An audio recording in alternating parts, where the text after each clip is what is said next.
bem-vindos, pessoal, a mais uma aula. Então, a gente vai começar então a entrar no assunto da disciplina, né?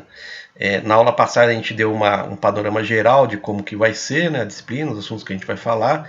Demos uma introdução bem rápida sobre os ensaios destrutivos e ensaios não destrutivos, né? Então, nessa primeira parte do curso, nós vamos então estar focando nos principais ensaios destrutivos, né? Começando hoje com o ensaio de tração.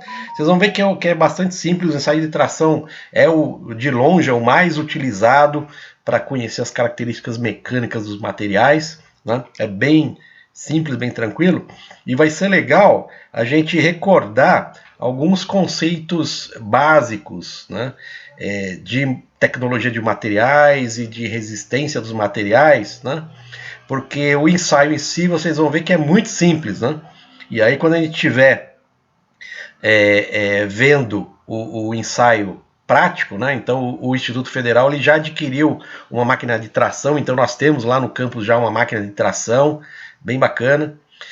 Então a gente vai poder ver o ensaio, né, ao vivo e a cores lá, ensaiando vários materiais com tratamentos térmicos diferentes, então vai ser bem bacana. Se a gente não conseguir ver, voltar, né, retornar presencialmente esse semestre, a gente vai já estar planejando, isso já está estruturando, né, na verdade, um curso de extensão focado aí principalmente com o público-alvo dos alunos que estão fazendo agora o curso da forma não presencial, né? Então o objetivo desse curso de extensão vai ser exatamente ver a parte prática, né, das disciplinas, como ensaios, como metrologia, como tecnologia de usinagem, tal, que a gente tem em laboratório, né? Então a gente vai focar na parte prática. Mas enquanto isso não acontece, a gente vai ver então essa parte conceitual, que é muito importante. Vocês entendendo o conceito, vocês vão entender, né, tudo. E como eu disse na primeira aula, essa disciplina ela tem muita interface com outras disciplinas, né? Então a gente vai ver coisas que, né, recordar coisas que vocês já viram em outras disciplinas aqui, tá bom? Vamos lá então. Essa aula de ensaio de tração, a gente vai dividir em dois, né? Vocês vão sair daqui craques em ensaio destrutivo, ensaio de tração especificamente agora, né? E vão ficar craque em interpretação dos resultados, né? Não basta fazer o ensaio, vocês vão saber interpretar os resultados do ensaio, tá? Então assim, ó, nessa parte 1, né, a gente vai estar focando aqui, tá recordando, né, as principais propriedades mecânicas dos materiais. Afinal de contas, o ensaio de tração, o objetivo dele é identificar propriedades mecânicas dos materiais, né? Então vamos dar uma recordação leve. Vocês vão entender a base conceitual que fundamenta o ensaio de tração. Então depois da gente ver isso, vocês vão poder, uma vez na frente da máquina, saber como é que é calculada a tensão, como é que se calcula a deformação. Vocês vão saber, né, o conceito da coisa aí, como é que da máquina sai um gráfico tensão-deformação. Vocês vão conhecer o equipamento, né? Vão ver os principais componentes deles, né? A sequência operacional. Então eu trouxe para vocês um vídeo muito bacana de uma empresa chamada Tecmetal, né? A Tecmetal é especialista em análise de fratura, ensaios mecânicos, então é bem bacana, eles são bem didáticos. A gente vai ver na prática então a sequência operacional do ensaio.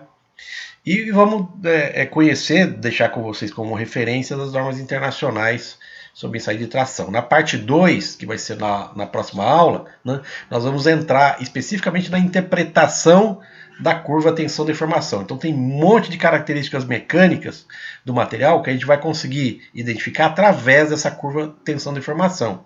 Né? Quando a gente estiver vendo a parte prática no laboratório, a gente vai poder ensaiar o aço baixa liga, o aço 1020, um 1045, um 1045 o estado recozido, um 1045 temperado. Vocês vão comparar esses dois gráficos e conseguir enxergar no gráfico as diferenças que tem entre esses dois materiais.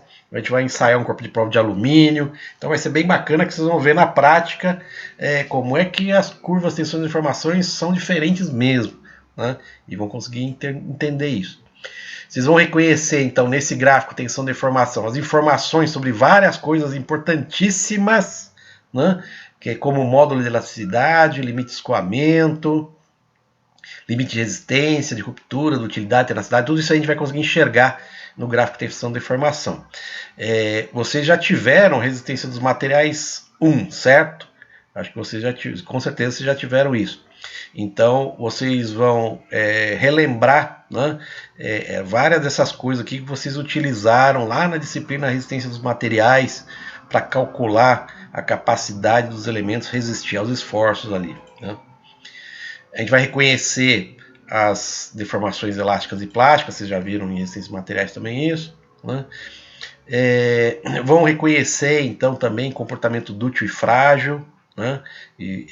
Do material através do gráfico tensão de deformação. E no final das contas vocês vão saber construir, né, esse gráfico que é o coração desse ensaio destrutivo aqui, tá bom?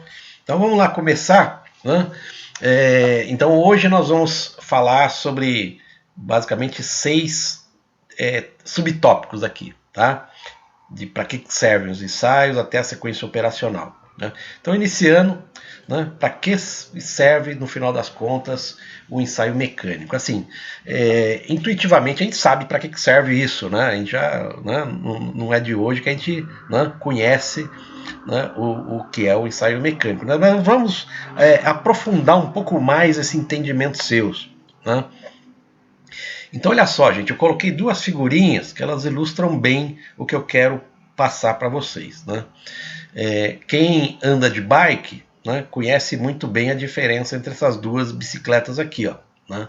Uma delas é a mountain bike, né, que ela é uma bicicleta que está desenhada para andar em terrenos íngremes, né, subidas, descidas, pedregosa, com terra, com barro e tudo mais, né?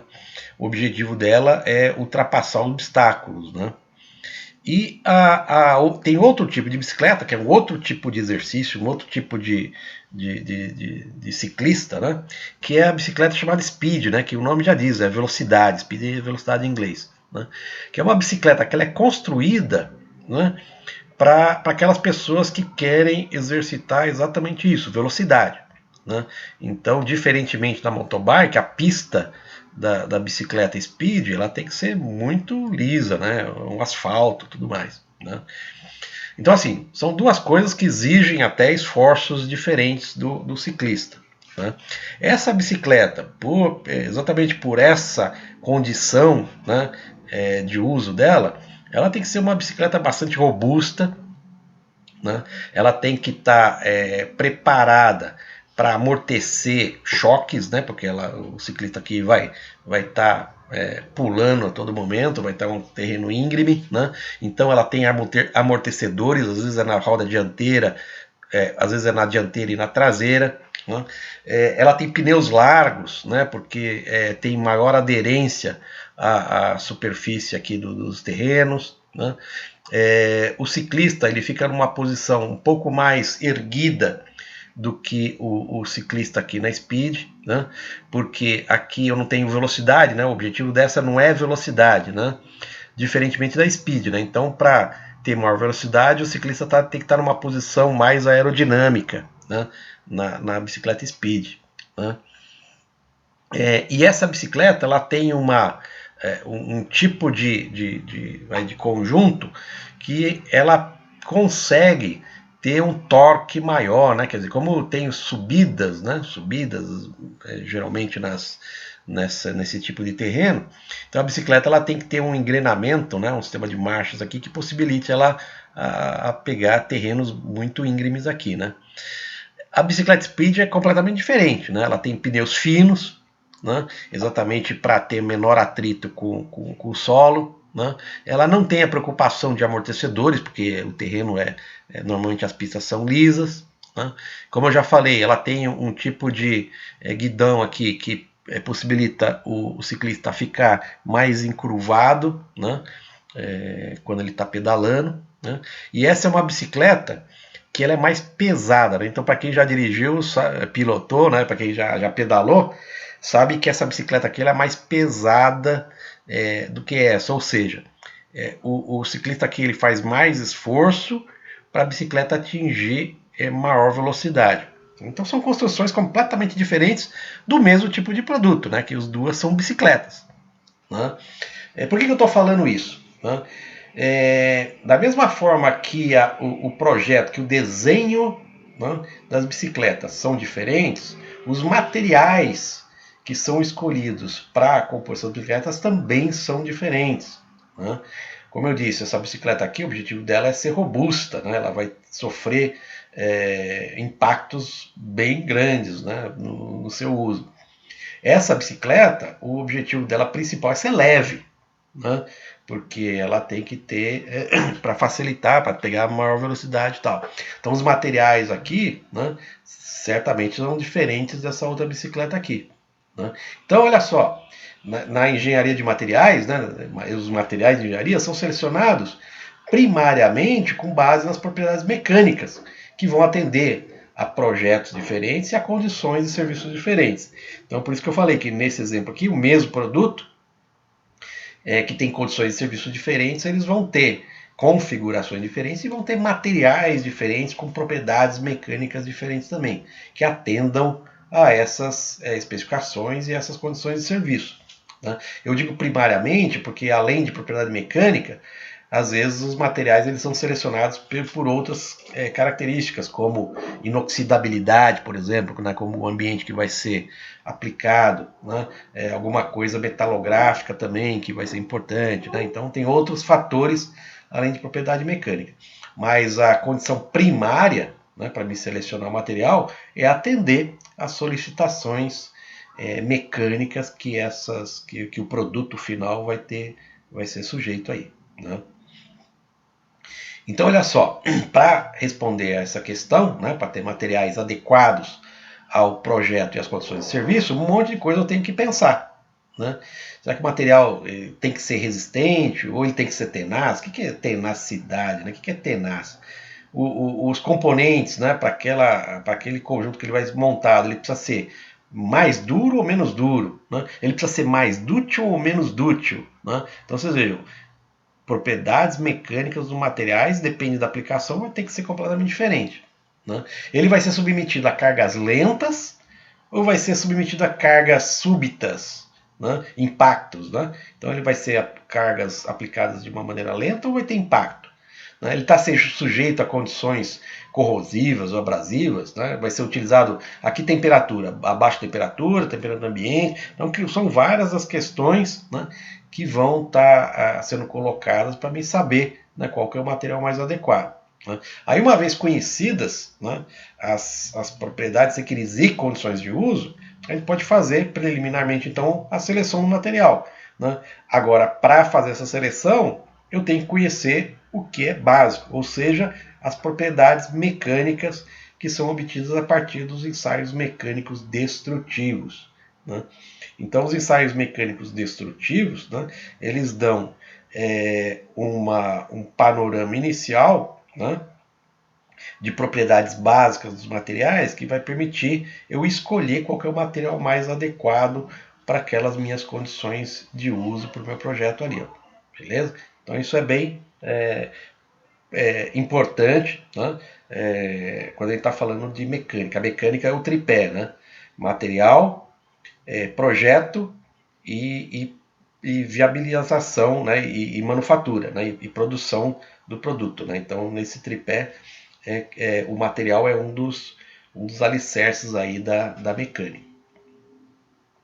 Bom, e o comportamento mecânico de um material, né, ela reflete uma relação entre o esforço, né, que é a carga, né, que pode ser diversa, né, que seja aplicado sobre um corpo de prova representativo, né, e sua resposta. Então, olha só, várias palavras-chave aqui. Né. Primeiro, esforço. Né, o esforço, como a gente viu, recordou na aula passada, né, ele pode ser diverso, né? Ele pode ser esforço de tração, compressão, flexão, cisalhamento, torção. Né? Então são formas diferentes de esforço atuando sobre um elemento mecânico. E a carga, ela pode ter três tipos. Né? Pode ser uma carga estática, em que a velocidade de aplicação é desprezível, né? Quer dizer, não afeta, eu nem consigo enxergar, né? o corpo de prova sendo submetido ao esforço, porque a velocidade é muito lenta. Existe a carga dinâmica, né, que é aquela cuja velocidade ou a forma de aplicação ela tem influência no resultado, na resposta do meu material. Então, um exemplo é um esforço que é aplicado subitamente, na forma de um impacto, por exemplo. Né? Ou então, uma carga cíclica, né? Que é uma outra forma, né, de carga dinâmica. A carga cíclica é que ela se repete, né, com o tempo. Então, o tipo de esforço ou a forma de aplicação da carga, né, são os dados de entrada importantes aqui para verificar qual é o comportamento do material com relação a esses fatores. O comportamento de um material à tração é diferente do comportamento do material a cisalhamento. Né? O material pode ser resistente à tração e ser fraco em cisalhamento, por exemplo. Né? Da mesma maneira, a velocidade de aplicação da carga. Pode ser um material que esforços estáticos o material suporta muito bem, né? Ou se o material é aplicado no impacto, né, com uma carga dinâmica, ele tem um comportamento muito diferente. Né? Então, são os fatores que eu preciso considerar. E o que é a resposta? Né? A resposta é exatamente a característica mecânica do material, que pode ser diversa. Né? Pode ser resistência, pode ser comportamento da deformação, pode ser energia absorvida pelo material, o tipo de fratura que ele vai apresentar. Então são várias coisas que são as respostas do material que é submetido a um esforço, que é submetido a esse tipo de esforço. Outra coisa importante que eu falo aqui, ó, corpo de prova representativo. Né? Então, como a gente viu, né, todos os ensaios destrutivos, eles vão, como o nome já diz, destruir o material. Né? Então, não adianta eu fazer um ensaio no produto final que eu vou destruir o produto final. Né? Então, não é interessante isso. Né? Então, para isso, a gente usa o corpo de prova. E um corpo de prova representativo, ou seja, o corpo de prova que vai simular o comportamento do meu material sob essas condições, ele vai precisar ser idêntico, né? Mesma composição química, mesmo tratamento térmico, mesma composição metalográfica, ele vai precisar ser o mais representativo possível do material que eu estou querendo descobrir as características dele ali. Por isso que é corpo de prova representativo do material. Beleza?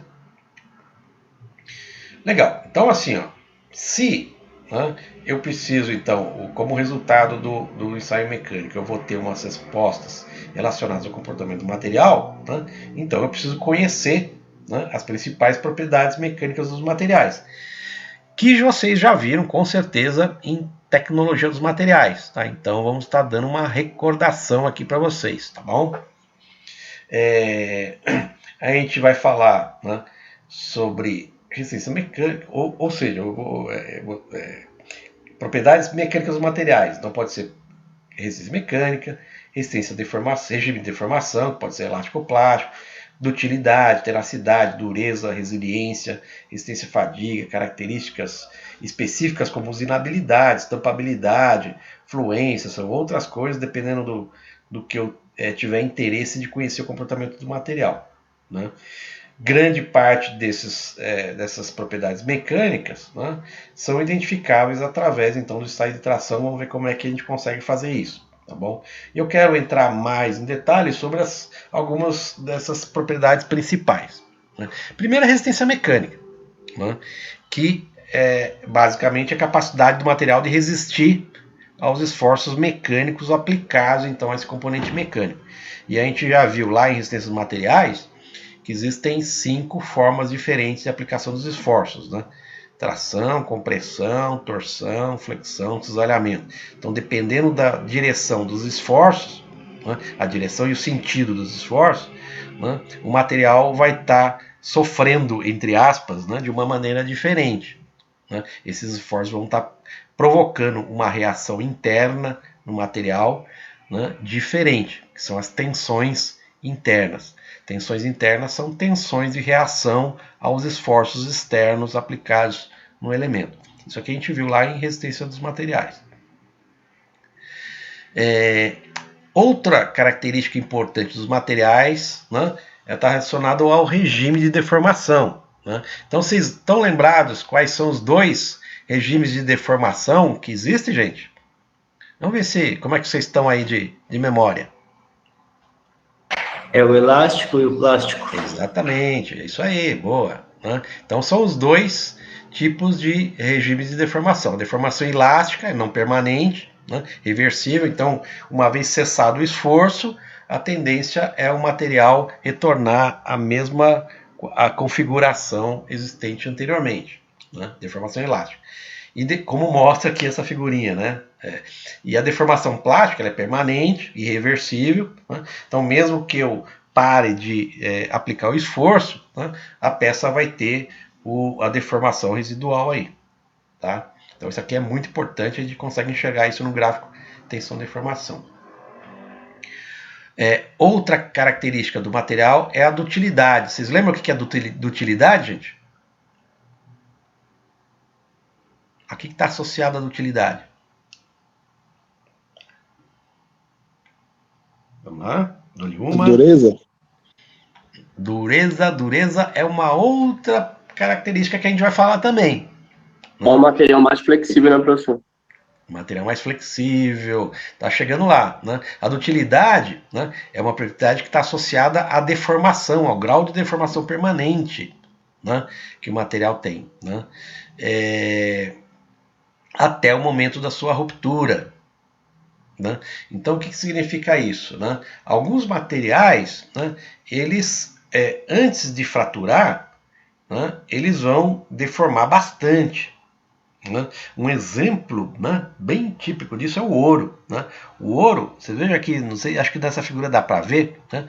Ela tem folha, ele pode ser laminado até folhas finíssimas de ouro. É por isso que a gente fala folheado a ouro. Né? A gente consegue folhear a ouro, porque a gente consegue laminar uma barra de ouro, né, como, né, mais grossa até do que essa, com espessuras finíssimas. Né? Por quê? Porque o ouro é um material muito dútil. Né? O material dútil é aquele que consegue se deformar bastante, né, antes de se fraturar. Né?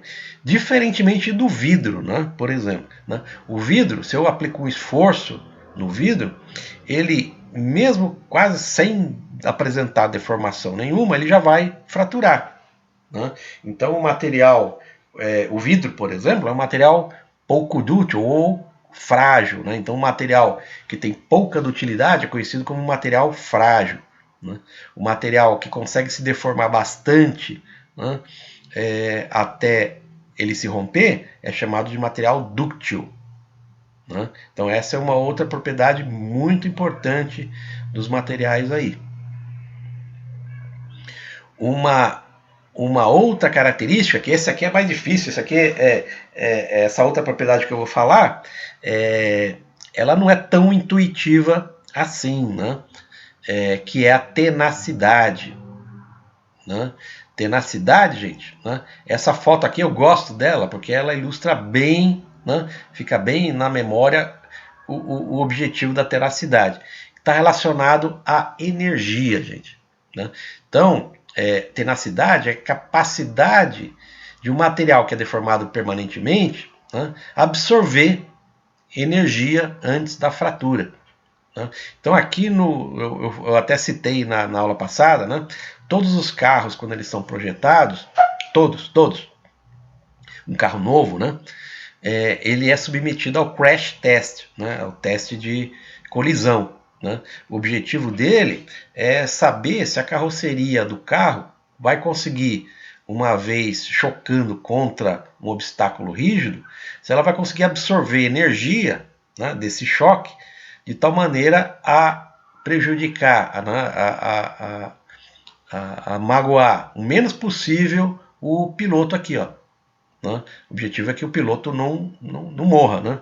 Então, na verdade, os carros, né, as estruturas e tudo mais, elas têm que ser tenazes o suficiente para absorver a energia do choque, né, causando o menos dano possível para o piloto do automóvel. Né? Então, quando a gente faz um teste desse aqui, a gente está pensando em absorção de energia de choque. Né? Tenacidade, então, ela está relacionada a isso. né, é uma característica que ela é influenciada por duas outras características mecânicas, resistência mecânica e dutilidade. Né? Aqui, olha, que interessante, né, gente? O aço, né? O aço é um material que normalmente, né, ele tem uma significativa tenacidade, ele consegue absorver, né, energia de uma maneira interessante, né, antes da sua ruptura. Né, porque ele combina uma característica de propriedade mecânica, de resistência mecânica alta e uma dutilidade grande também. Ele consegue se deformar bastante antes de se romper. Né? O concreto, como mostra essa figura aqui, a flechinha para baixo, né, é um material com pouca tenacidade, né, porque a deformação dele é muito pequena, né, antes da fratura.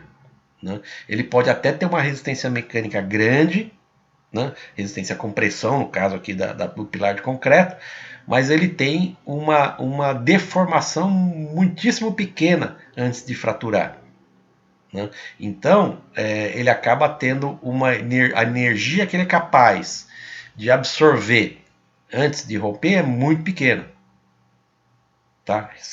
Relativamente pequena, né? Muito eu falo. Relativamente pequena, relativamente com relação a outros materiais. Já o titânio, por exemplo, que é muito utilizado na aviação, é uma liga metálica muito leve, né? Por isso que é utilizado na aviação bastante. E o titânio ele tem uma resistência mecânica muito grande, né? E ele tem uma dutilidade bastante grande também. Ele se deforma bastante antes de se romper. Né? Essa combinação de resistência mecânica com dutilidade dá uma tenacidade bastante grande para o titânio. Ele é capaz de absorver bastante energia, né, antes de se fraturar. Né? A gente vai entender bastante isso quando a gente estiver, então, analisando o gráfico tensão-deformação. Né? Já adiantando para vocês, a tenacidade ela pode ser avaliada como a área sob o gráfico tensão-deformação. Né? A gente vai ver isso aí, né, um pouco mais para frente ali. Tá bom? Então é bem interessante isso. Então, nesse sentido, materiais que são frágeis, como concreto aqui, por exemplo, como vidro, né? Ou materiais que tenha baixa resistência mecânica, né, geralmente eles possuem baixa tenacidade, absorve pouca energia, né, antes de se fraturar. Né. Então essa figurinha aqui eu gosto porque, né, quando você fala em tenacidade você já lembra do carro, né, do crash test aqui, que vocês vão lembrar que é tenacidade. Né. O material que suporta bastante tenacidade é o material tenaz, bastante tenaz. Né. Dureza, né? Como você falou, né? A dureza é uma propriedade também importante mecânica do material, né? Mas ela é diferente da tenacidade, né? E é diferente da dutilidade. Dutilidade, então, é a deformação que o material consegue ter, né, até a sua fratura. Né? Já a dureza é uma característica dos materiais que pode ser avaliada a partir da capacidade de um material de riscar ou penetrar outro. Tá? Então, um material muito duro, ele penetra um material menos duro. Né? Essa propriedade, essa capacidade do material de riscar ou penetrar em outro, né, ela acaba associando a uma propriedade muito prática do material, que é a resistência à abrasão. Né? Então, um material muito duro, ele é bastante resistente à abrasão, né, ou ao desgaste superficial. Né? Vocês viram o processo de fabricação, vocês estão no terceiro módulo, vocês já viram no segundo módulo, né, processos de conformação dos materiais. Né? Então vocês viram, por exemplo, laminação. Né? A laminação, os cilindros de laminação, eles precisam ser significativamente duros com relação ao material que eles estão laminando. Né?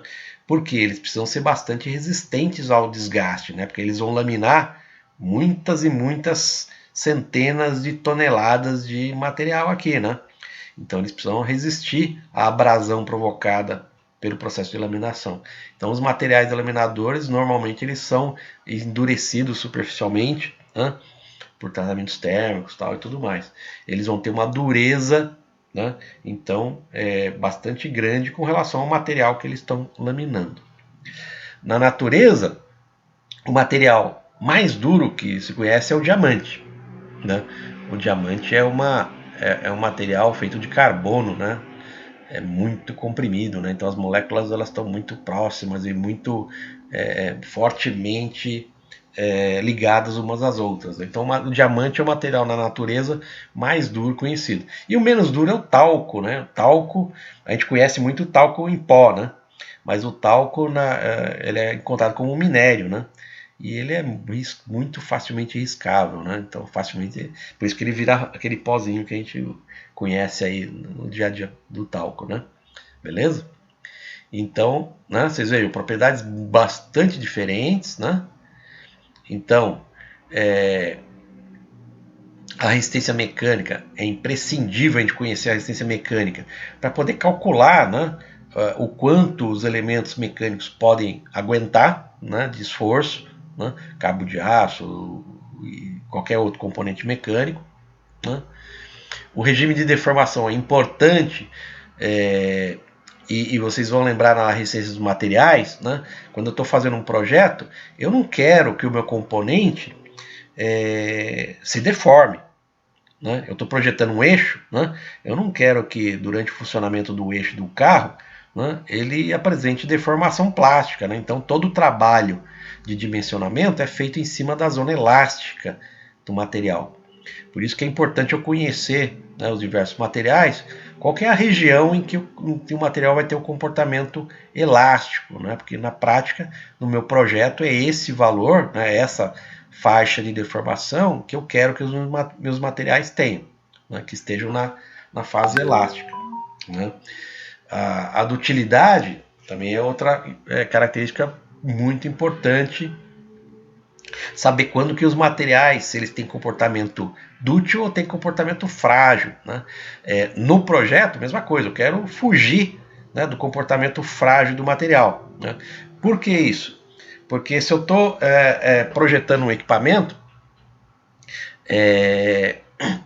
eu quero e o equipamento tiver uma condição anormal, por exemplo, de solicitação, se ele tiver um super carregamento, né, eu não quero que o material entre em colapso, né, sem avisar. Então o que acontece? Quando um equipamento, um material dútil é sujeito a um esforço muito grande, antes de fraturar, ele vai se deformar. Né? Então, olha só, se eu estou no meu equipamento lá, se o equipamento começa a entortar, né, é sinal que, opa, alguma coisa ele está sobrecarregado, eu consigo tomar alguma providência antes de uma catástrofe. Né? Já o material frágil, ele se rompe sem aviso prévio. Né? E aí, então, se o material, né, se o meu equipamento está sujeito a uma sobrecarga, eu não consigo, né, identificar isso antes que ele entre em colapso lá. Então, normalmente eu fujo, né, das zonas frágeis dos materiais aí, ou eu fujo dos materiais frágeis. Tenacidade, aqui já tem um exemplo típico, né, que às vezes é conveniente, eu preciso ter materiais que são mais tenazes, né? E a dureza, né, ela está associada a desgaste e abrasão dos materiais aí. Ó, né? Então vocês vejam, propriedades diferentes que têm utilidades diferentes. Uma outra característica importante do material é a resiliência. Né? Então a resiliência, ela de uma certa forma, ela pode ser comparável à tenacidade. Né? A diferença é que então as duas estão associadas à energia, né, associada a um tipo de material. A diferença é que a resiliência é a energia que o material pode acumular, né, quando ele é submetido a tensões elásticas. Né? Aqui eu estou falando então no regime elástico do material. Né? Em outras palavras, é a capacidade do material de absorver energia, né, ao ser elasticamente deformado. Né? Exemplo típico disso são essas duas fotos aqui, ó, né? O amortecedor do carro, uma mola. Né? Então, me interessa que a mola consiga absorver bastante energia, ao ser deformada, então ela vai acumular energia, né? E aí uma vez, no regime elástico isso, né? E aí uma vez cessado o esforço, ela vai voltar à posição inicial. Esse é o objetivo do amortecedor, por exemplo, né? É o objetivo das molas de uma maneira geral, né? Então, eu estou fazendo aqui, estou analisando o comportamento na fase elástica da deformação desse material. Quanto mais resiliente o material, ou seja, quanto mais energia ele conseguir absorver na fase elástica, melhor para essa aplicação aqui, né? Aplicação de uma mola, por exemplo. No salto com vara é a mesma coisa, né? Quer dizer, o atleta ele vai, né? Ele quer acumular o máximo de energia possível, né? Então essa vara vai deformar, né? Vai estar acumulando um monte de energia, essa energia vai se transformar em energia cinética, que vai fazer com que o atleta pule a altura lá, né? Então interessa que a vara seja resiliente, né? Então vocês entenderam a diferença, né, da resiliência com a tenacidade. A tenacidade, então, é a absorção de energia até a fratura, considerando a fase plástica, né? E a resiliência é uma propriedade relacionada ao cúmulo de energia na fase elástica da deformação dos materiais. Beleza, gente? Né? Vocês vejam, né? Vocês já viram isso, né? Então vale a pena sempre repetir, porque assim, por osmose eu quero que isso entre na cabeça de vocês aí, ó. Tá bom? Que a gente vai, né, tudo que a gente falar sobre materiais, a gente vai estar sempre se referindo a esse tipo de característica dos materiais aí. Existe uma relação, né? Se a gente está considerando para o mesmo material, né? A gente viu, por exemplo, em tratamento térmico, a gente consegue modificar as características do material fazendo tratamentos térmicos diferentes ali, né? Na têmpera eu estou endurecendo o material, né? Produzindo martensita, né? Vocês estão lembrando? Né? No recozimento é o contrário, né? Eu vou estar, entre aspas, amolecendo o material, né? E amolecendo, eu estou diminuindo a resistência mecânica dele. Então, na verdade, os tratamentos térmicos, né, o objetivo deles é exatamente esse, modificar o comportamento do material. Então, se eu considerar um mesmo material, né, eu posso prever, né, qual que é o comportamento dessas várias características dele, né, quando eu faço esse tratamento. Então, por exemplo, se eu tenho um tratamento térmico que eu vou endurecer o material, né, que eu vou aumentar a resistência mecânica dele, né, por exemplo, uma têmpera. Né, se eu tempero o material, eu aumento a resistência mecânica do material. Né? Se o material, né, se o mesmo material, ele tem a resistência mecânica aumentada, espera-se que a dureza dele também esteja aumentada. Né? Então essas variações dessas duas propriedades, normalmente elas estão na mesma direção. Se aumenta, isso aqui também aumenta. Se diminui, isso aqui também diminui. Né? Resiliência, né? Mesma coisa. Se aumenta a resistência mecânica, a tendência é que a resiliência também aumente. Né? E a dutilidade? Né? Então, dutilidade é a capacidade de deformação do material antes dele se romper. Né? Então, o que se espera? Quando eu aumento a resistência mecânica de um mesmo material, pelo tratamento térmico, espera-se que a dutilidade diminua. Né? Então, quanto maior a resistência mecânica, menor vai ser a dutilidade desse material, desse mesmo material. E a tenacidade? Né? Eu falei que a tenacidade é uma combinação entre resistência mecânica e dutilidade. Né? Então, dependendo, né, de como que é essa combinação, né, eu posso aumentar ou diminuir a tenacidade. Né?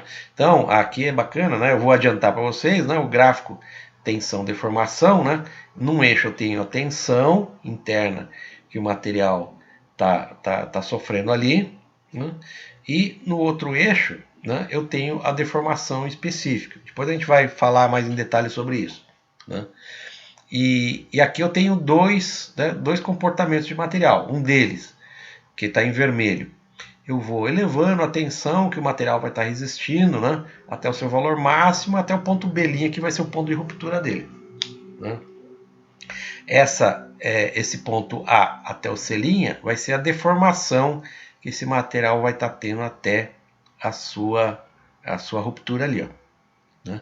Outro material, que é esse material da linha azul aqui, ó, ele tem um comportamento diferente. Né? Ele vai aumentando a tensão, né, até ele ter uma ruptura no ponto B. Né? Sendo que até a ruptura ele tem uma deformação menor do que a deformação do material vermelho. Ou seja, a dutilidade do material vermelho é maior nessa figura do que a dutilidade do material azul. Né?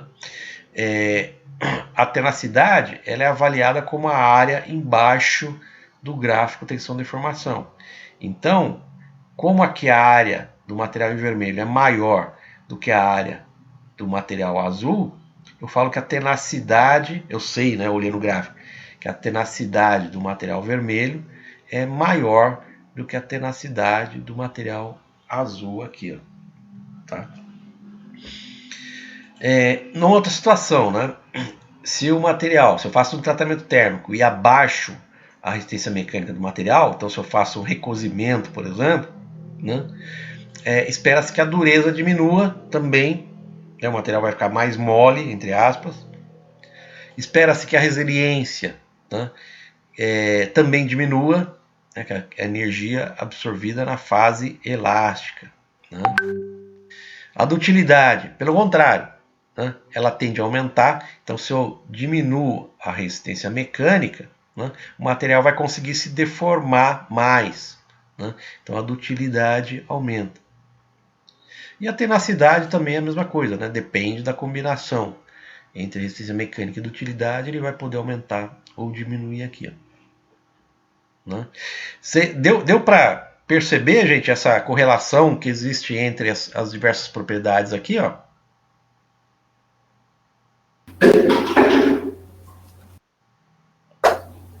Dói. Oi? Hein, pessoal?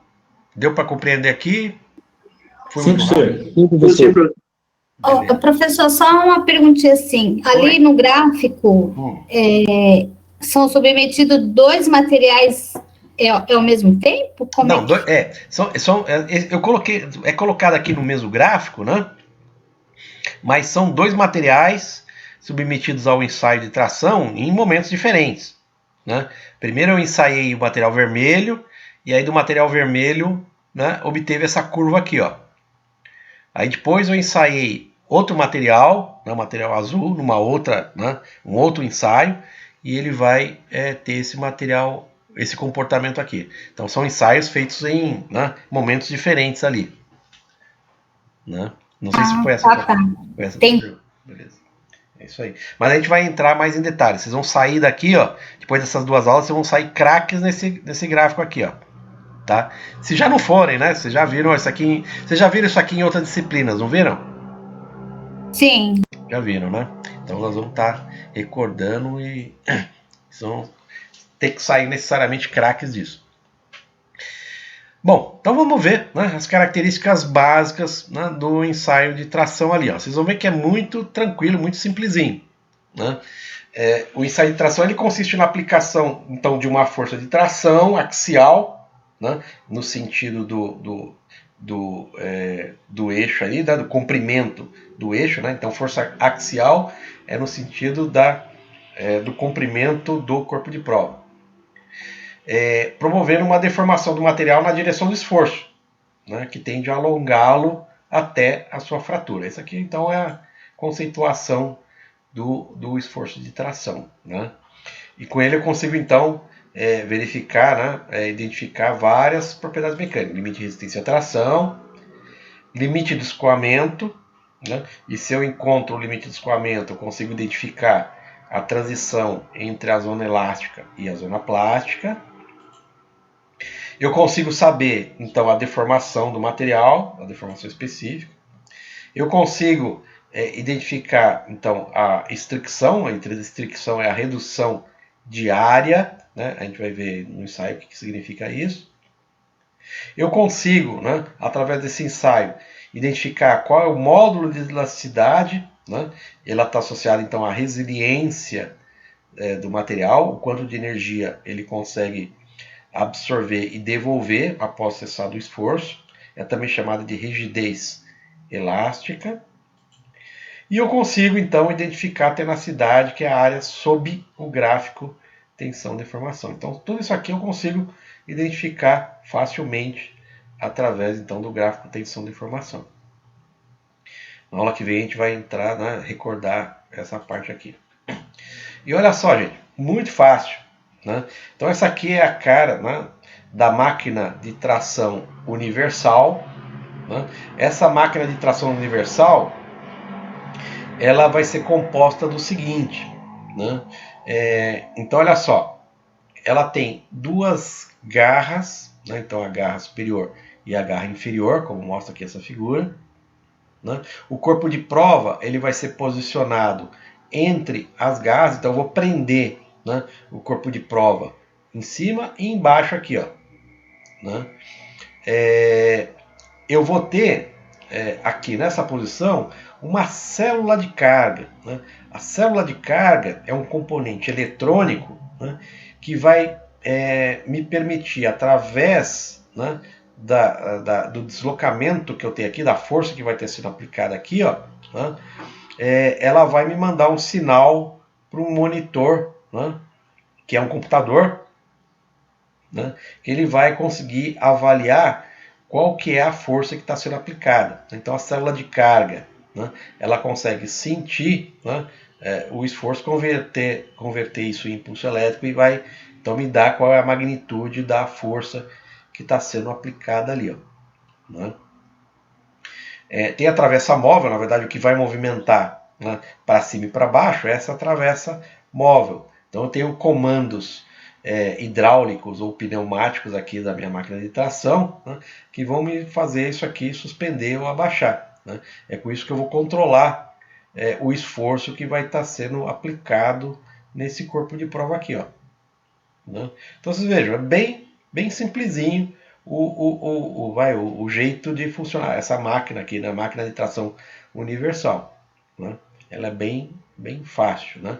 O que né, vai ser interessante ver pessoalmente depois, né, é a sequência operacional, né? Que a gente vai ter que setar várias coisas, né? O diâmetro do corpo de prova, que o corpo de prova ele pode ter dimensões diferentes, então eu preciso fazer o set, né, dessas dimensões no meu computador, né? Eu vou ter vários inputs que a gente vai ver como é que é, né, quando a gente vai ver no detalhe lá. Uma vez setado todo o ensaio, é super simples, né? Eu aciono o comando aqui e a máquina sozinha, bem lentamente, eu não consigo enxergar um deslocamento visualmente aqui, né, quase imperceptível, né, mas a máquina vai me tracionando o corpo de prova. Olhando um pouquinho mais em detalhe aqui, ó, tem um detalhe interessante.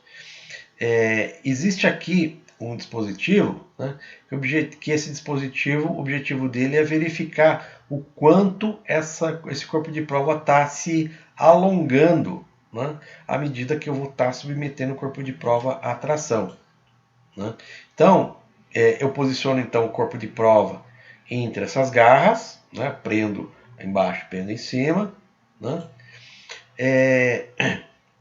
através dessas garras, né, de fixação. Ela pode ser uma garra cônica, como essa aqui, né, que eu encaixo o corpo de prova e o dispositivo automaticamente aprende o corpo de prova, ou pode ser roscado, né, é um outro jeito de fazer, prender esse corpo de prova. Aqui eu vou ter a célula de carga. A célula de carga, o objetivo dela é medir, né, os valores da força aplicada, né?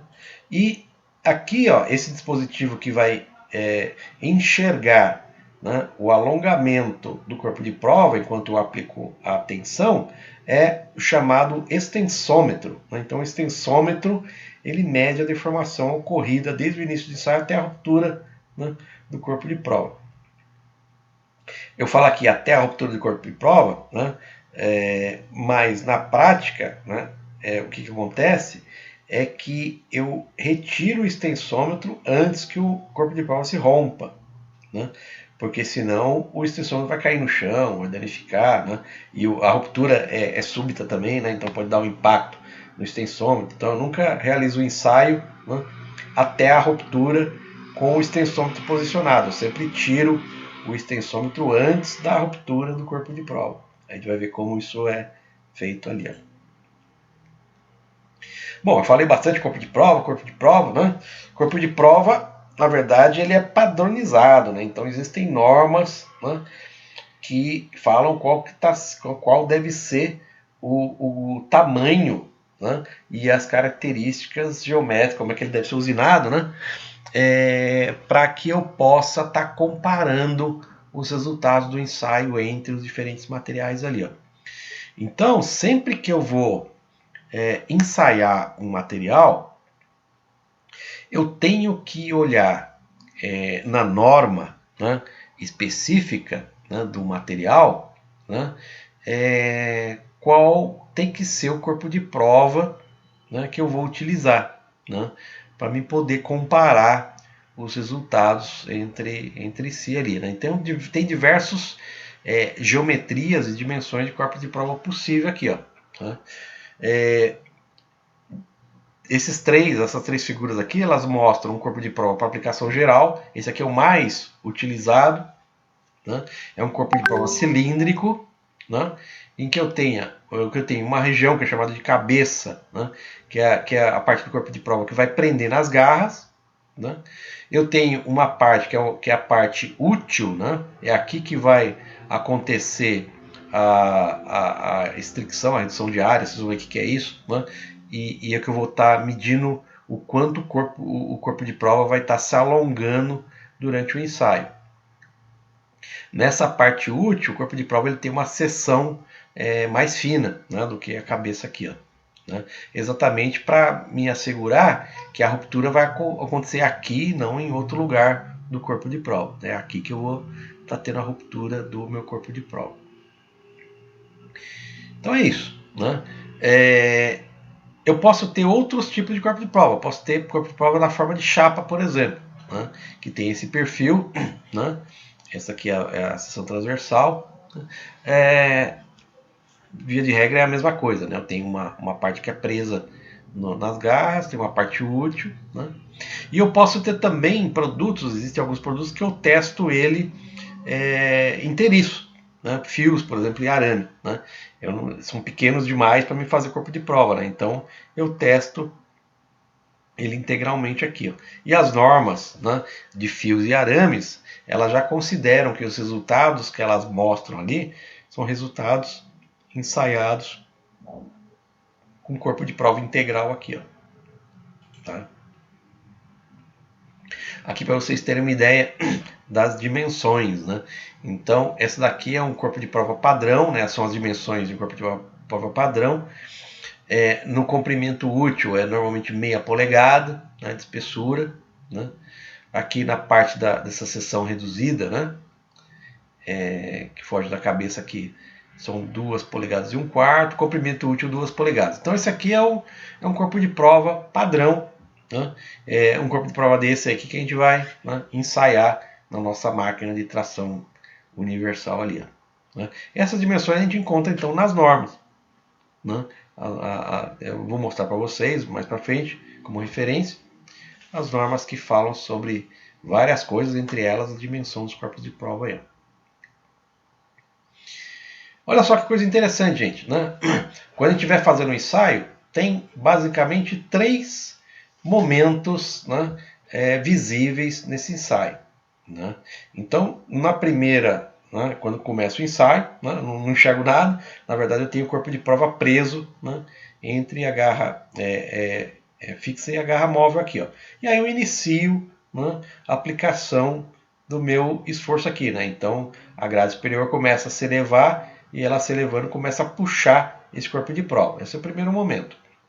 No segundo momento, né, então a partir daqui eu já começo a ter um alongamento desse corpo de prova, né? Começa a aumentar o comprimento do corpo de prova. Vai chegar uma hora, né, que eu começo a ter um estrangulamento do corpo de prova na sua parte central, né? Esse estrangulamento, ou seja, essa redução de área, né, no corpo de prova, é chamada de estricção, né?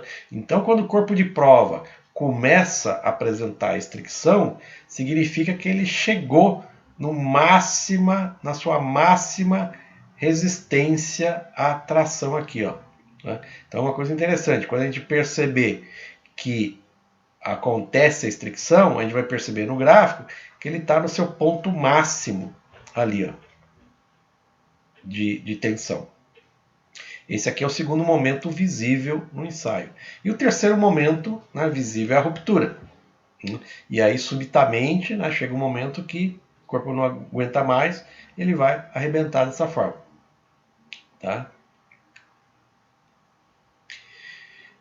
Eu tenho um videozinho bem curto que mostra, né, o corpo de prova sendo tracionado, né, e eu trouxe isso para vocês observarem, né? Então, no mostrador do meu equipamento, né, eu vou ter no mostrador que vai estar me dizendo qual que é a força que está sendo aplicada, né, normalmente kgf, e no outro mostrador vai ter, né, o deslocamento, né, do axial aqui no corpo de prova. Isso aqui vai estar relacionado então ao alongamento que ele vai estar tendo. Olha só, vamos ver, vamos observar. Então olha só, começa, né, a gente está vendo que está aumentando a carga. Aqui eu não consigo enxergar nada visualmente, né, mas a carga está lá aumentando, né, e aqui está me mostrando que o alongamento está aumentando também. Olha só, automaticamente o gráfico começa a ser produzido, né? Isso aqui é automático. Então no mostrador começa a ser produzido, a carga aumentando, continua aumentando, né? A deformação continua aumentando, então isso aqui é o eixo da deformação, né? Tá aumentando também, né? Vejam, agora o gráfico começou a inclinar, né? Então o crescimento da força vai começar a ser mais lento, mas continua aumentando. Continua aumentando. Continua aumentando. Continua aumentando. Né? Opa, ele começou a ter uma inflexão aqui, ó, né? Daqui a pouco eu vou começar a enxergar a redução de área aqui, ó. Já dá para observar, é bem pequenininho, né? Mas eu já observo a estricção, a redução de área. E a carga começa a diminuir, né? A partir do momento que começa a acontecer a estricção, a carga começa a diminuir. E você percebe aqui no gráfico, é isso que acontece. E a ruptura é súbita ali, ó. Beleza? Então vocês vejam, esses são os momentos básicos do ensaio de tração, né? E aí, no final das contas, é um gráfico desse tipo que eu vou conseguir enxergar. Dependendo do material, né, essa curva vai ser diferente, né? Ela vai ser mais em pé, ou ela vai ser mais deitada. Às vezes o material não mostra claramente essa região aqui, que é a região de escoamento, né? Não é tão nítida assim, né? Temos materiais que vão se romper bem pertinho aqui, vão ter praticamente pouca deformação. Tem materiais que vão ter muita deformação até romper. Então, dependendo do tipo de material, essa curva vai ter um jeitão um pouco diferente, né? Mas via de regra, né? Essa aqui é uma curva genérica, né? Que todos eles que a gente consegue meio falar quais são as propriedades do material, porque o jeitão é mais ou menos o mesmo, né? Então, novamente, né, no eixo Y aparece a tensão interna do material e no eixo X é a deformação específica do material, né? Então, você veja, eu estou falando tensão, estou falando deformação específica, né? Então é importante a gente relembrar alguns fundamentos conceituais, né, que estão relacionados à tensão e estão relacionados à deformação, né? sabendo esses fundamentos conceituais, se eu der para vocês uma tabela que eu dou a força que está sendo aplicada no corpo de prova, né, e der o quanto o corpo de prova está alongando, né, com o tempo, vocês conseguem construir na mão um gráfico de tensão de deformação. Então vamos recordar, é bem facinho, recordar a resistência dos materiais. Tração, então, né, o esforço que tem de alugar a peça, no sentido da força aplicada, né, isso aqui é simples, né? E lembrando o conceito de tensão interna, né, que é a tensão axial. Né? Então, tensão interna, e é isso que eu vou estar obtendo no meu gráfico tensão de deformação, é a tensão interna no meu corpo de prova, né? É a força interna, na verdade é uma força de reação, que vai estar agindo perpendicularmente à seção transversal do corpo de prova, né? Por unidade de área, da seção transversal. Né? Essas forças, então, essa tensão que eu estou identificando, que eu estou descobrindo no meu gráfico de tensão de deformação, é uma tensão de reação, né, a essas forças externas. Né? É uma resistência a esses esforços externos provocados pela minha máquina. Então, olha só, se eu hipoteticamente, né, imaginariamente, cortar esse corpo de prova no meio, nessa seção A, né, pelas leis de Newton, né, eu tenho que, imaginariamente, né, o corpo de prova, né, essa seção interna do corpo de prova, vai estar me apresentando uma força de reação aqui, ó, né, no sentido, né, oposto à minha força externa. Né? Isso aqui é a decomposição, imaginando que eu corte, né, a seção do corpo de prova aqui. Ó, né? Então essa Fn é a representação, né, matemática, né, do modelo, né, desse modelo, da força de reação que está acontecendo internamente, né, molecularmente ali dentro do corpo de prova. Né? Essa é a força interna de reação. Só que essa força, né, que eu represento aqui nessa figura como uma força, como uma seta única aqui, ó, na verdade, né, ela está distribuída, né, por toda a seção transversal dessa corpo de prova, né, que está representada por essas setinhas vermelhas aqui. Ó, né. Então, essas setinhas vermelhas, né, que é cada uma delas, né, que é a força de reação dividido pela área, né, por unidade de área, é exatamente o conceito da tensão, né, interna de reação no corpo de prova. Né? Então a tensão interna é a força de reação por unidade de área. São essas setinhas, né? Aqui eu estou colocando só algumas, né? Mas vamos no limite, ela tem setas infinitas aqui, ó, cobrindo toda essa área aqui da seção transversal do meu corpo. E vocês estão lembrados lá dos materiais, né? Essa famosa equação da tensão. A tensão é a força dividido pela área, né, da seção transversal. Essa daqui é o modelo, é a equação matemática através da qual eu consigo calcular a tensão, né, uma vez conhecida a força aplicada, uma vez conhecida a dimensão da área da seção transversal do meu corpo que está sofrendo esse esforço aqui. Ó, né? Então, se a gente for lembrar lá da geometria, né, se eu tenho um corpo de prova de seção transversal cilíndrica, né, eu calculo a área de uma seção circular como π, né, vezes o diâmetro ao quadrado dividido por 4. Isso aqui é uma equação da geometria. Né? Se eu tenho um corpo de prova plano, né, utilizado em chapas, a área de seção transversal vai ser diferente. A área de uma seção retangular é lado vezes lado. Né? Então, dependendo da forma da seção, né, vai ser uma fórmula diferente para calcular a seção transversal aqui, ó, que é esse A. Né? Todo mundo está lembrado disso, gente? Sim, não? Tranquilo? Alô? Sim, professor. Sim, professor. Beleza. Ok, professor.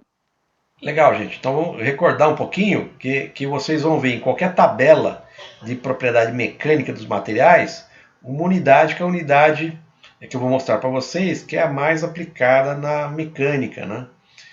Então assim, ó, a gente lembrando do sistema internacional de unidades, né? A gente lembra que a força é dada em Newton no sistema internacional, a área é dada em metro quadrado e a tensão é dada em Newton por metro quadrado, ou seja, Pascal. Pascal, Newton por metro quadrado é a definição de Pascal. Legal. Só que no mundo da mecânica, né, isso aqui daria valores muito grandes, né, números muito grandes. Né? Então, uma unidade normalmente utilizada na mecânica é o megapascal. Né? Megapascal é Newton por milímetro quadrado, né? Não metro quadrado, mas é Newton por milímetro quadrado. Eu utilizo, né, normalmente os projetos mecânicos são dados em milímetros, né? Então a força é em Newton, a área, né, as dimensões são em milímetro, as áreas, então a área desse transversal é em milímetro quadrado, né?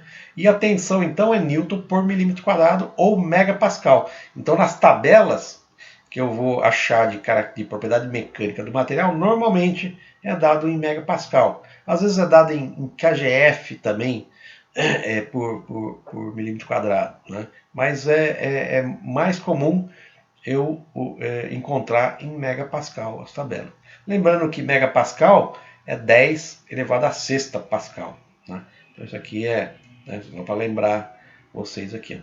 Então aqui é um exemplo, né, de limite de resistência à tração, né, de alguns materiais ali, ó, alumínio, né, o limite de resistência à tração, se perceba, 90 megapascal, né, é bem menor do que o titânio, por exemplo, né, que tem 520 megapascal. Né, o aço está intermediário entre eles ali, ó, beleza? Então, olha só, gente, se a gente tivesse um problema prático aqui, ó, né? Eu tenho saída de tração, né, um corpo de prova cilíndrico, né, em aço carbono. Né, e eu falo que esse corpo de prova tem 12,5 milímetros de diâmetro, né, na sua seção última, que é aquela seção que vai se romper ali. Ó. E aí eu falo que foi aplicada uma força, né, que eu meço na minha célula de carga, né, de 250 newtons, né, medida através do extensômetro. Qual que é a tensão que o corpo de prova estará submetido nesse momento? Tá? Então, isso aqui são os dados do problema. Né? Eu sei que é uma seção transversal, a área é π vezes diâmetro quadrado sobre 4. Sei a equação, aquela máxima ali, né, que tensão é força sobre área. Né? Tenho todos os dados aqui, é só calcular. Né? Então, primeiro eu calculo a área da seção transversal, né, utilizando a fórmula. Π é 3,14, o diâmetro é dado. Né? Fazendo essa continha, eu encontro a área da seção transversal. E aí é só substituir, né? Nessa equação eu acho a tensão. Aqui a força é 25 kN, né? Opa, aqui eu preciso mudar aqui,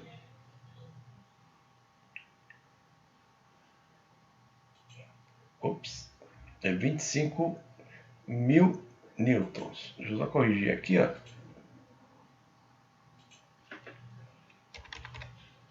Ops, não era mais. 25 mil newtons.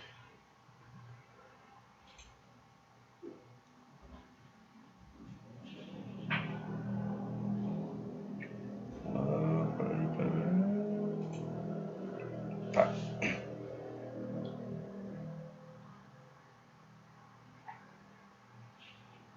Substituindo aqui, eu chego a 203,8 newton por milímetro quadrado, que é megapascal, 203,8 megapascal. Né? Então, essa continha simples aqui, ó, né, é exatamente o que a máquina, né, vai estar fazendo automaticamente ali, ó, tá? Ele vai estar fazendo exatamente essa mesma conta, convertendo a força que está sendo aplicada entre as garras, né? A área vai ser o input que eu preciso dar, né, lá no meu programa. Se eu der a área, ele vai sentir a força e vai calcular automaticamente a tensão que vai estar sendo aplicada ali no meu corpo de prova. Tá bom? Um outro conceito importante que a máquina vai estar medindo ali, ó, né, através do extensômetro, é o alongamento do corpo de prova. Né? Lembrando o que é o alongamento. Então, se o corpo de prova inicialmente tem um comprimento L0 aqui, como mostra a figura, né? Depois que ele é submetido ao esforço de tração, ele vai alongar, ou seja, ele vai encompridar aqui, vai esticar. Né? Então, se eu chamar LF o comprimento final, né, do corpo de prova, em determinada carga, e L0 o comprimento inicial, o alongamento é a diferença entre eles. É o comprimento final menos o comprimento inicial. Esse é o chamado alongamento. Tá? Mas no gráfico de tensão de deformação, não é o alongamento que eu represento lá. É uma coisa um pouco, né, parecida, que é a deformação específica. Né? A deformação específica é o alongamento, né, ΔL, né, LF menos L0. Comprimento final do corpo de prova menos comprimento inicial, dividido pelo comprimento inicial do corpo de prova. Né? Quando eu divido o alongamento pelo comprimento inicial do corpo de prova, eu tenho a deformação específica. E é isso que eu vou ter no meu gráfico tensão-deformação. Tá? Essa deformação específica, ela pode ser dada tanto em milímetro por milímetro, como em percentual. Então, o mais comum é encontrar em percentual, né, essa deformação específica. Tá? Aqui uns exemplozinhos, né, muito basiquinhos. Né? Se eu tenho o comprimento final do corpo de prova 60 milímetros, comprimento inicial 50, qual que é a deformação específica? É só substituir na fórmula aqui. Ó, né? Eu chego que a deformação específica é 0,2 milímetros por milímetro. E se eu converter, e para converter isso aqui em percentual, né, é só multiplicar por 100. Né? Multiplico por 100, eu tenho a deformação específica em percentual. Tá?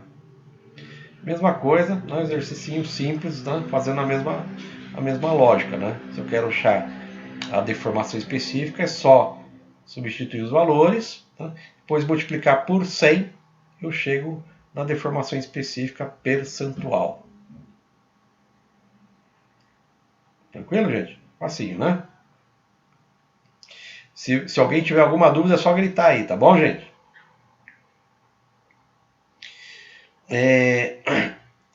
Normas aplicáveis. Isso aqui é importante, né, gente? Porque assim, ó, né? Aqui são as normas que a gente vai encontrar a receita de bolo de como realizar, né, em detalhes, né, os ensaios. Né? Desde dimensão de corpo de prova, até tipo de máquina, tipo de garra, como é que são construídos os gráficos. Então isso aqui dão detalhes, né? Como é que tem que ser a forma do corpo de prova, para que material, né? As possibilidades do ensaio, temperatura. Então dá todos os detalhes, né, de como realizar esse ensaio. Essas daqui são as normas mais tradicionais e mais conhecidas para ensaio de tração. Né? A STM A370, né? A STM é um compilado de normas da American Society for Testing Materials, Associação Americana de Teste de Materiais. Ela é uma das normas mais conhecidas e mais utilizadas no mundo, é americana, né? Mas ela é um compêndio de características e propriedades de algumas centenas de materiais, né, aplicados na mecânica ali. Ó. Então, por exemplo, o A370 já traduzindo, né, padrões e definições para ensaios mecânicos de produtos em aço. Né, é muito utilizado nessa norma. Existe uma outra norma, que é a STM-E 8, né, que é teste padrão, né, métodos, né, de teste padrão para teste de tração em materiais metálicos, né, a temperatura ambiente. Né? Então, aqui é mais geral, né? Aqui está focado então a materiais metálicos a temperatura ambiente. Tá? E tem a norma brasileira, a NBR, né? 6892. Né? Ensaio de tração a temperatura ambiente. Então, essas normas aqui, né, a gente encontra, né, disponíveis na BNT ou nos sites aí de compra de norma. Se vocês quiserem saber mais detalhes, é só consultar essas normas. Né? Só para dar uma visão bem geral para vocês, né? Essas normas, elas via de regra, elas definem terminologia, né?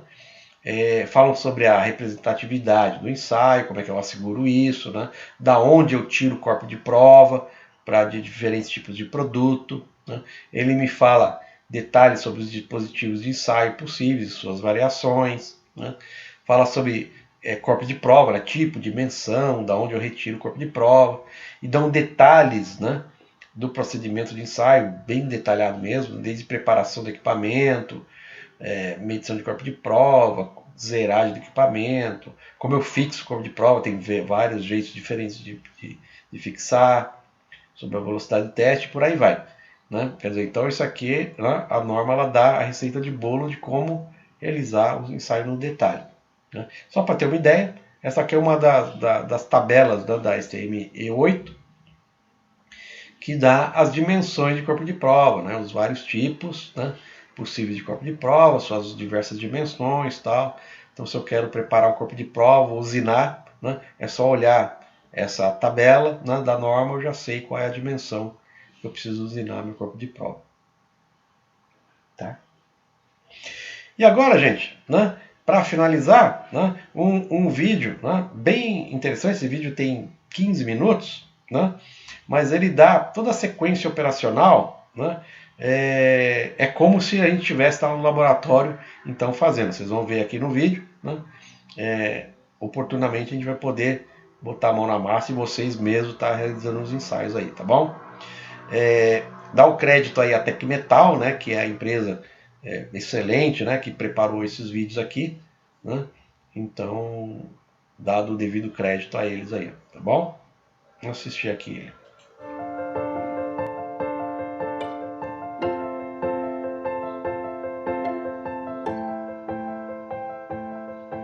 Bom, hoje a gente vai mostrar aqui nesse videozinho como é que se faz no ensaio de tração, quais são as principais variáveis e o que a gente tem que se preocupar na hora que está fazendo o ensaio de tração.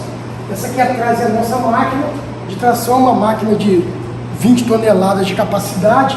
Como a gente viu lá na primeira parte do curso, a gente viu que a máquina ela tem uma ponte fixa, que no nosso caso é essa daqui, né, onde está um acessório aqui para a gente poder prender o nosso corpo de prova, e ela tem uma ponte móvel, onde está preso a nossa célula de carga.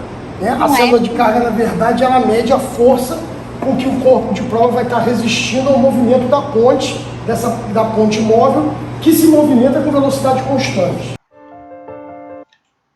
Pessoal, vocês estão ouvindo o vídeo? Então, professor, tá com muito eco. Ah, tá com muito eco? Assim, ele fala e repete, fala.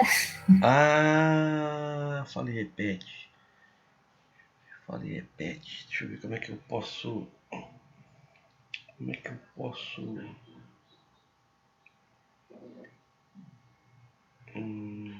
Tá bom. Eu vou...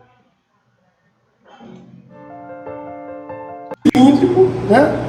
Que tem aqui uma cabeça, uma parte útil, que é essa região aqui, e um raio de adossamento entre a cabeça e a parte útil do corpo de prova. O corpo de prova, esse é um corpo de prova padrão, de 12,5 milímetros de diâmetro. É um corpo de prova padrão, é o maior corpo de prova que aparece lá nas nossas normas para ensaio de tração, ou seja, tanto a norma da STM como a norma da BNT. É o maior corpo de prova que aparece. Então ele tem ele tem 12,5 de diâmetro, tem 60 de comprimento aqui útil e o raio de adoçamento aqui, né? Ele vai ficar preso aqui em cima na ponte, entre a ponte fixa e a ponte móvel. A ponte móvel vai se movimentar, né? E ela vai medir, a célula de carga vai medir a força que esse corpo de prova vai estar fazendo para poder resistir ao movimento da ponte.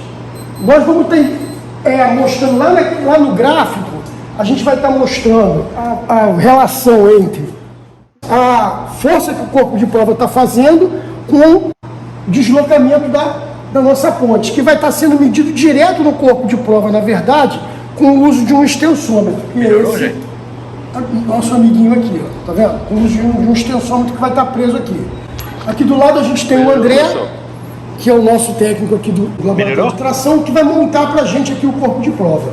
A gente vai ver que no ensaio de tração a gente não só mede a resistência, como também a gente mede a capacidade do material se deformar plasticamente, que se chama de dutilidade. A medida de dutilidade ela é feita juntando depois que o corpo de prova for rompido, medindo novamente o comprimento útil do corpo de prova. Então o André vai mostrar primeiro como é que isso é feito, né? Ele vai pintar o corpo de prova, vai fazer marcas para a gente poder, depois de unir o corpo de prova, depois de rompido, poder medir entre essas marcas novamente. E aí a gente vai prender o corpo de prova lá, ele vai prender o extensômetro e a gente vai fazer o ensaio. Durante o ensaio a gente vai fazer alguns comentários. Tem um acessóriozinho ali que já está marcado de 5 em 5 milímetros e ele vai fazer ali. Repara que aquela faquinha que ele está usando ali, ela só marca a tinta, tá? Ela não faz marca no corpo de prova, ela não faz nenhum tipo de indentação no corpo de prova. E com isso a gente tem marcas de 5 em 5 milímetros dentro do comprimento útil do corpo de prova. Para essa norma, o comprimento entre marcas é quanto, André? 50 milímetros. 50 milímetros. Então, depois a gente vai pegar 10 distâncias risquinhos desse, que já tem 50 milímetros. Quando o corpo de prova romper, a gente vai voltar a juntar e medir de novo quanto é que dá. 10 agora lhe darão 50 e a gente vai juntar depois para ver quanto dá depois que o corpo de prova tiver rompido. Então o André agora vai fazer o dimensional do corpo de prova, ó. Ele está medindo o comprimento útil de uma maneira geral. Tá vendo? Ele está fazendo 3 medidas de diâmetro para a gente tirar uma média, né? Está imputando lá os dados das medidas que ele fez agora no software que controla a máquina, né? Eu até esqueci de falar que a máquina ela é controlada por um software, né? O comprimento base 25 do extensômetro. Então a gente vai usar o extensômetro. 50 milímetros é o comprimento inicial para poder a gente medir a utilidade. O que mais que a gente colocou lá? A gente também colocou qual é a velocidade que a gente vai usar. A gente vai usar uma velocidade de 3,5 milímetros por minuto, que vai dar para a gente depois, a gente vai poder calcular qual foi a taxa de deformação que foi utilizada. Porque a taxa de deformação, na verdade, vai ser o quê? O comprimento, a velocidade sobre o comprimento do corpo de prova. Quanto menor o comprimento do corpo de prova, maior é a taxa de deformação. Ele imputou lá os dados, agora ele vai prender o corpo de prova. A gente está usando um corpo de prova roscado, vai colocar lá entre as garras, vai prender com um pino.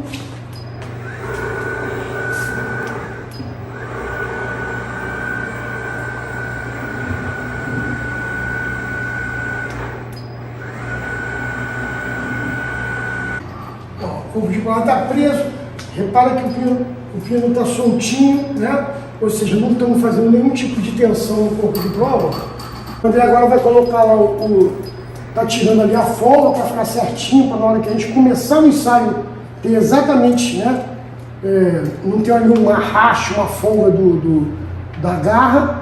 Ele prendeu lá o extensômetro. Na verdade, o extensômetro ele tem ainda uma travinha ali para ele não abrir. Depois que o André vai tirar ali a travinha, e o que vai acontecer? O extensômetro ele vai medir quanto o corpo de prova vai estar se deformando e vai criar lá o nosso gráfico, deformação do corpo de prova, variação de comprimento do corpo de prova quanto a carga versus a carga que ele está fazendo aqui, a força que ele está resistindo ao movimento da ponte.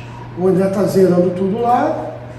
o ensaio comandado lá direto no programa, né, no software, e aí vamos começar lá. Ali naquele gráficozinho cinza, a gente vai vendo quanto que o corpo de prova vai estar. O ensaio já começou, tá vendo? E aqui onde vocês têm uma linhazinha branca surgindo lá no eixo lá, ó, é na verdade já o corpo de prova se deformando. Ele está se deformando inicialmente, ele vai se deformando dentro do regime elástico, por isso a gente está vendo uma reta subindo ali, bem paralela, né? Bem próxima ali, não exatamente paralela, mas bem próxima ali ao eixo do Y, que é o eixo da força. Ó, daqui a pouco ela começa a se desviar ali do eixo, e a gente começa a ter um pouco a nossa deformação plástica, tá vendo? O corpo de prova, durante esse processo de deformação plástica, ele se deforma de uma maneira uniforme, ou seja, todo o comprimento dele aumenta de uma maneira uniforme, o comprimento útil, e toda a seção de todo o comprimento útil diminui de uma forma uniforme também. Lá na frente, quando ele estiver próximo à ruptura, esse comprimento, essa deformação uniforme vai dar lugar a uma deformação localizada. Ele vai entrar em extinção e vai levar o corpo de prova à ruptura. Então, continua lá subindo. Repara que a gente teve, vamos dar uma olhada lá no gráfico, a gente teve um escoamento que a gente chama de escoamento nítido, tá vendo? A gente teve um escoamento nítido, ou seja, a passagem da região elástica para a região plástica, ela aconteceu de uma forma nítida, né? Poderia ser de uma forma que a gente teria que tirar o escoamento a 0,2%. Nesse caso, a gente vai tirar o escoamento aqui do menor valor ali onde passou da região elástica para a região plástica. Então lá, o corpo de prova está se deformando plasticamente, tá vendo?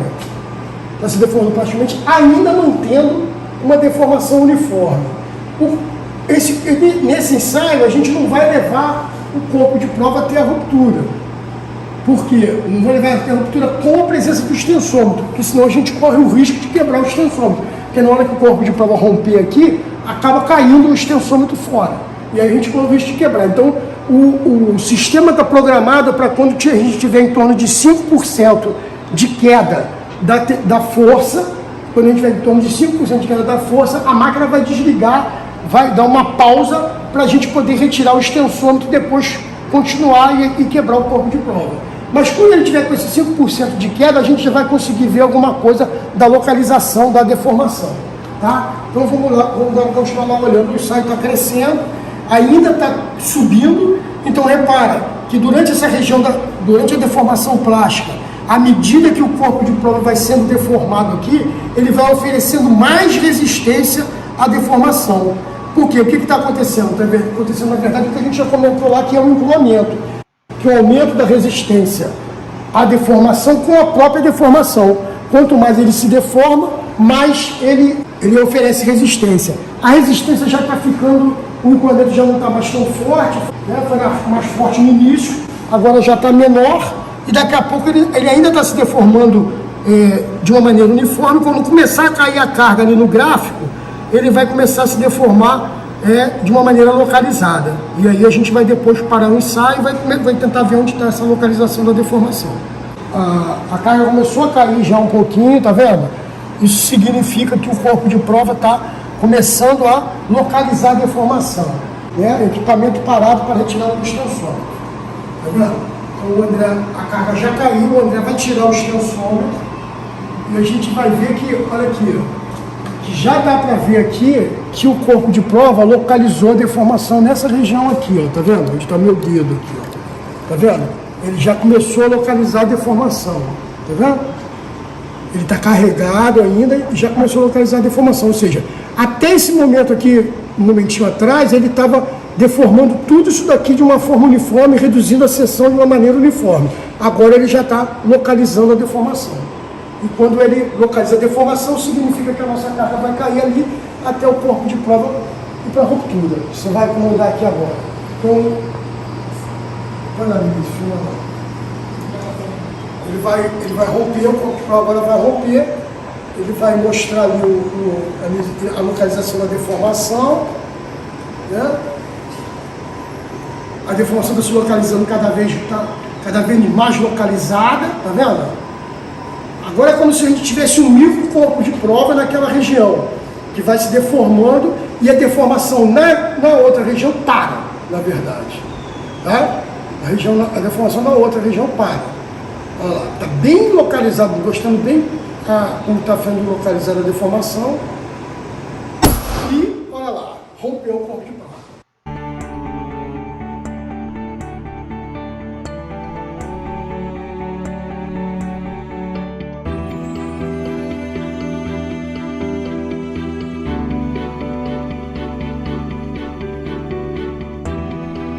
Terminou, o André ampliou o ensaio, né? Só naquela região do escoamento. Aí aqui a gente está vendo que o gráfico, que o software já calculou para a gente aqui qual é o escoamento. Então a gente tem aqui ó, a força de escoamento 3.690 kg, a tensão de escoamento 286 megapascal. Vai pegar aqui a força máxima, né? O maior valor da força. Achou aqui em torno de 5.600, 5.669 kg força, dividiu pela área e achou 439 megapascal de limite de resistência. Está faltando a gente calcular o que aqui? O alongamento e a restrição do corpo de prova. O André vai fazer isso aqui agora, vai mostrar para a gente como é que é feito isso aí. Vai lá.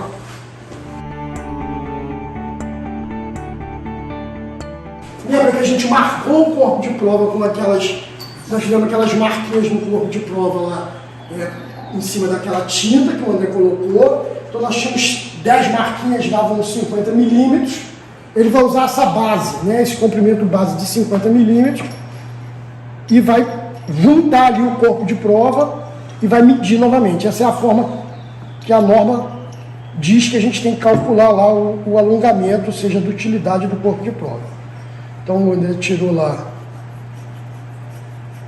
Está usando. A gente pode depois dar uma olhadinha na fratura para mostrar, mas o André vai juntar os dois pedacinhos da fratura lá, tá vendo?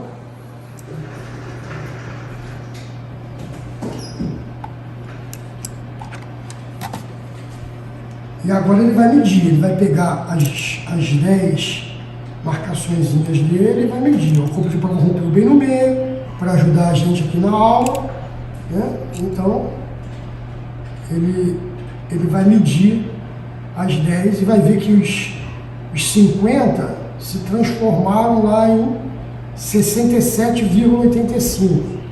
Aí ele vai imputar lá no nosso sisteminha 67,85 e ele vai medir também a extensão, ou seja, o diâmetro daquela região ali. O diâmetro daquela região onde o corpo de prova localizou a deformação, tá? Então ele vai medir ali o diâmetro final ali, ó. Está medindo ali o diâmetro final, encontrou 7,34. Vamos lembrar que o nosso diâmetro inicial era 12 alguma coisa, né? Próximo de 12,5. Aí ele está botando lá 7,34 e ele já vai calcular automaticamente, ó lá, 36% de dutilidade, de alongamento, né? E 67% de extinção. Tanto o alongamento como a extinção são medidas de utilidade, né? Um em cima da variação do comprimento do corpo de prova, o outro em cima da redução de área que a gente tem aqui, tá? A gente pode dar uma olhadinha na fratura do corpo de prova também, ó. Uma fratura bem típica do tipo Tassicone, lá. Bem dúctil, né? Material aí com 36% de deformação, tá vendo?